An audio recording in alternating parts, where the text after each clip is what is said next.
Дорогие студенты, преподаватели Сыктывкарского медицинского колледжа, в этот праздничный день, в преддверии Дня Учителя, поздравляю вас всех с Днем Учителя. Дай Бог здоровья, любить и быть любимыми. Мы, члены комитета ассоциации выпускников, Лобанов Василий, Мадокин Константин. С 1987 года я преподавал, а ты учился в медколледже. Совершенно верно.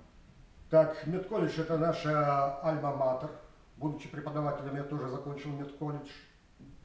И хотелось бы вспомнить те трудовые учебные дни, которые мы вместе проводили в нашем родном Сыктывкарском медицинском колледже, которое сейчас носит имя Ивана Павловича Морозова. Василий, что вы пожелаете преподавателям? В праздничный день хочется нашим преподавателям пожелать прежде всего крепкого здоровья,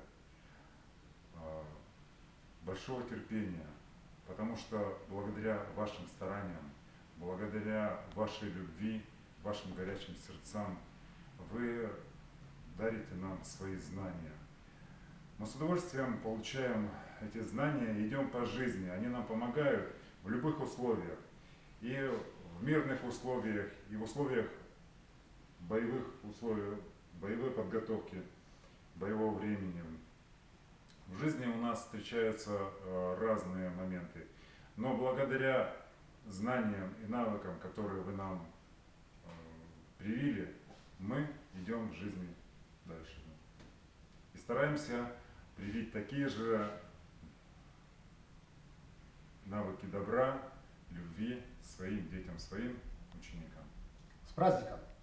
С праздником!